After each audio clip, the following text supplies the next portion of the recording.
Nous sommes le 22 mars 2026 et je peux déjà t'annoncer que Trump va se faire assassiner cette année.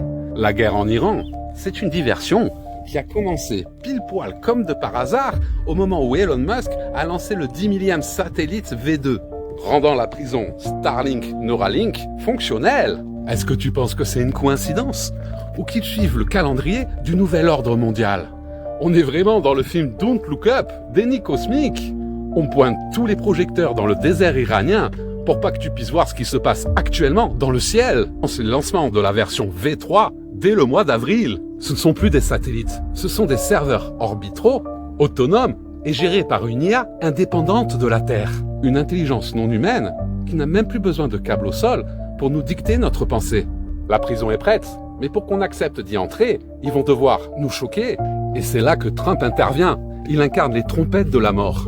Que ce soit dans les tablettes sumériennes, dans les textes anciens ou dans les prédictions de Nostradamus, on nous parle d'un roi fou, d'un grand agitateur, l'homme aux cheveux d'or qui va mener le monde au chaos. C'est Donald Trump qui commence la Troisième Guerre mondiale en Iran pour détourner l'attention pendant qu'Elon Musk finit de construire la prison. D'ici cet été, ou du moins avant la fin de l'année, Trump va se faire assassiner. Ce sera la version officielle qu'on nous demandera d'avaler. Mais en réalité, il prendra sa retraite et ira rejoindre Epstein sur sa nouvelle île. Dans les textes anciens, on parle que la mort de ce tyran va plonger le monde dans un chaos profond. Pour calmer les choses, Elon Musk, l'antéchrist, sera présenté comme un héros. Les deux premiers antéchrists, Napoléon et Hitler, ont initié et instauré la Matrix grâce à la force physique de leur armée. Mais le troisième antéchrist, Mabius, Elon Musk, est le plus vicieux. Car il se fera passer pour un sauveur capable de rendre la vue aux aveugles et tout le monde l'accueillera en héros, car il aura un plan pour instaurer la paix grâce à Neuralink. Sans la marque de la bête, tu pourras plus t'acheter à manger. C'est pour ça qu'ils font en sorte de supprimer l'argent liquide et qu'ils te font croire que l'avenir, c'est les crypto-monnaies. C'est leur avenir à eux, vu que c'est eux qui ont créé les crypto-monnaies et qui les contrôlent. Ils fusionnent la conscience avec la machine pour pouvoir complètement nous contrôler et nous influencer. Et un accord mondial, comme pour le pass sanitaire, va être mis en place.